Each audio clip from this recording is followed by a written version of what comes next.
Et toi, tu as 22 ans ou tu as 21 ans? 22. Je suis T'as 22 de ans. fin décembre 98. Voilà, d'accord. Ok, bah comme moi aussi, je suis du mois de décembre. Je suis un petit peu plus vieux que toi, un tout petit peu, tout petit peu. Alors, en fait, au départ, déjà, on se connaît pas, toi et moi, on s'est jamais parlé. Moi, j'ai beaucoup entendu parler de toi, évidemment. Tu as rejoint l'équipe Oka au Néoné. Il y a quoi? Il y a de ça 1 an, 2 ans? Ça fait pas très longtemps, hein. Ah non, non, même pas en fait. Ouais, j'étais en team Buff au Calais Saisie, Voilà, donc le team jeune, en fait jusqu'à fin 2020. Donc je viens voilà. d'y rentrer depuis début 2021 là. D'accord.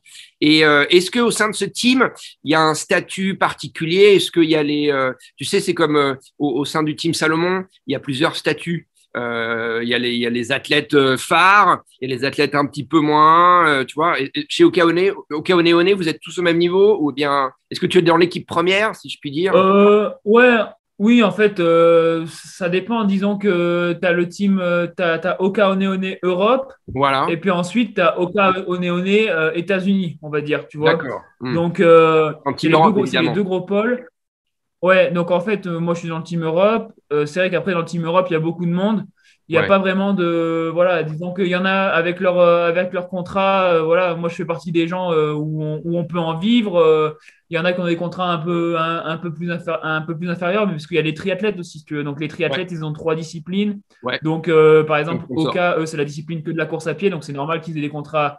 Voilà, donc ça dépend. Mais en gros, il n'y a pas d'athlète phare et d'athlète moins phare. Je pense qu'après, D'accord. ça se fait naturellement avec les performances et les disciplines quand la marque choisit de t'activer et de communiquer sur toi. D'accord. Après, voilà, au niveau de la renommée ou quoi, non, il n'y a pas d'athlète phare, quoi. Chacun fait sa place. Ok. Bah, voilà, chacun négocie le contrat, le meilleur contrat qu'il pense avoir et voilà. Et après, c'est chacun fait sa place avec ses performances, quoi. Toi, tu as négocié, tu as un agent avec tes parents, tu as négocié tout seul? Je suis sûr que tu as négocié tout seul, toi. Parce que tu m'as l'air vachement débrouillard. Oh, ouais, moi je négocie tout seul. J'aime bien, je suis assez J'aurais dit autodidacte dans ma quoi? pratique. Ouais, moi j'aime bien. C'est- c'est- Non, non, j'aime bien voilà, toucher un peu à tout, quoi. Enfin, moi, je suis pro, tu vois, depuis cette année. Bah, c'est vraiment le métier que je veux faire, quoi. Donc, je vois ça comme un métier D'accord. à part entière. C'est pas que de la course à pied, il y a aussi de la communication, il y a de la stratégie marketing, il y a une gestion d'image, etc. Donc, c'est pas des choses, moi, ce que j'aime, c'est courir. La communication sur les réseaux sociaux, les contrats, etc. C'est pas des choses que j'aime forcément. Hmm. Après, voilà, c'est comme tout, hein, dans un métier, dans une activité professionnelle.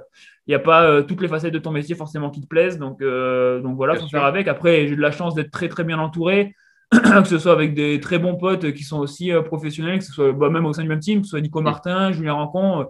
On s'appelle vraiment très souvent. On est vraiment amis. Bah, après, voilà, j'ai plein d'autres potes dans la course à pied, dans d'autres teams. On Hmm. compare forcément. Enfin, c'est pas du tout un sujet tabou, en tout cas pas avec mes potes. Et du coup, on compare vraiment nos salaires, voir est-ce que voilà, ça vaut en fonction voilà, de ne pas être sous-payé mais pas être surcoté non plus, parce que ça met une pression en plus si on est Bien surcoté. Donc sûr. voilà, Hmm. c'était juste voilà, un petit jeu qui se passe en fin de contrat à chaque fois. Donc moi, ça s'est passé en octobre-novembre l'année dernière. Ça prend quand même pas mal d'énergie, mais je pense que c'est bien d'en mettre, parce que l'air de rien, c'est ce qui nous permet de vivre. C'est ce qui nous permet de vivre voilà, pendant les X années du contrat. Et puis, bah, ça nous concerne tout simplement. Donc, je pense que c'est bien C'est un de contrat s'y connaître et de de. pas forcément déléguer ça à un agent qui peut-être le prendrait moins à cœur. Ouais.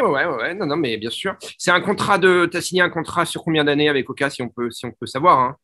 Si tu veux pas le dire. Ouais, c'est un contrat jusqu'à fin 2022 avec une option de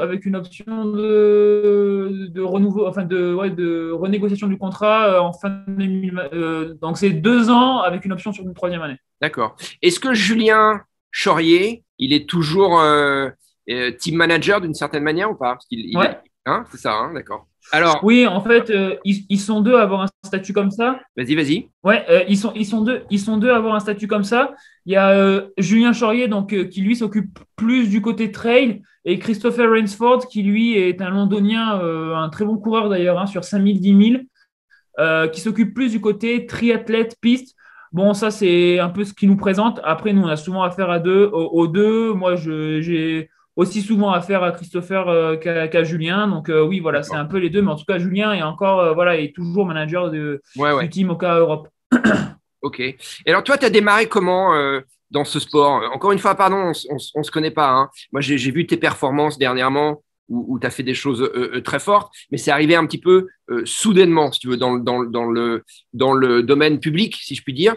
Mais j'imagine que tu as toujours fait de la course à pied, ça a toujours été ton sport étant petit, ou tu as fait d'autres trucs? Ouais, bah, je pense que, tu vois, il y a toujours un débat entre l'inné et l'acquis. Genre, est-ce qu'on est avec des gènes? Genre, souvent, c'est un peu la facilité. Ah, mais toi, c'est normal, tu as les gènes qu'il faut, etc. Mais je pense que moi, il y a beaucoup de choses qui passent par l'éducation.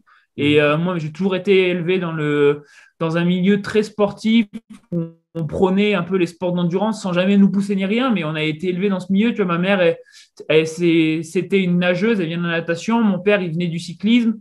Et donc, voilà, on a toujours été élevés. Il faisait beaucoup de raids multisports quand on était petit avec mon petit frère qui a 2 ans de moins, Ouais. 2 ans de moins que moi. Et nous, en fait, on passait notre journée à partir à explorer. Enfin, Ah on avait ouais. beaucoup de liberté quand il s'agissait d'aller dans la nature, quoi. Autant aller à l'école tout seul et tout. Je me souviens quand j'étais petit, je pétais un câble parce que j'avais pas le droit d'y aller tout seul jusqu'à 10 ans. Mais Hein. autant passer une journée entière à remonter des rivières dans les gorges du Tarn, quoi, ça, pas de souci, quoi, tu vois. Donc, nous, D'accord. c'était notre manière à nous de nous échapper, que ce soit entre copains ou quoi. Donc, j'ai toujours beaucoup crapahuté. Après, moi, quand j'étais petit, j'ai fait pas mal j'ai un touche-à-tout. Enfin, mes parents, voilà, ils ont été très forts dans le sens où ils nous ont beaucoup ouvert l'esprit, que ce soit dans des activités extrasportives, extrascolaires, sportives ou culturelles.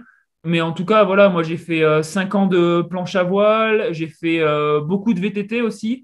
Et mon Ouais. premier dossard, c'était à 9 ans, et tu vois, c'était un raid multisport. Donc, D'accord. VTT, trail, CO, j'ai toujours été attiré un peu par ce côté aventure. Et en fait, c'est que j'ai fait un cross. Ouais, c'était ma mère, c'était l'année des 40 ans de ma mère, elle voulait faire un marathon. Et Ouais. donc, tu vois, c'était en 2010 du coup. Donc, moi, j'avais 11 12 ans. Et donc, j'ai fait un cross avec elle dans le coin vers chez moi, là, vers chez mes parents, au lac du Salagou, là, à Clermont-Lérault. Et en Ouais. fait, il se trouve que j'ai fait le cross pour tous. Et puis, je me suis bien classé. J'avais battu le président du club local ou je sais pas quoi. Et du coup, ils m'ont offert les licences. Ils m'ont dit non, non, faut que tu viennes, faut que tu viennes. Et après, donc, j'ai fait les crosses minimes. Et puis, en fait, direct, j'ai été champion régional. Je suis parti en sport-études. C'est comme si, tu vois, il y avait toutes les bases de l'endurance qui étaient faites dans mon enfance sans m'en Ouais. rendre compte. Et Ouais. je me suis mis à m'entraîner sérieusement assez sur le tard. Tu vois, 11 12 ans, finalement, c'est quand même assez tard. Hmm. Et finalement, ça s'est tout de suite bien passé, quoi. Donc, après, je suis allé en sport-études au lycée, cross-piste.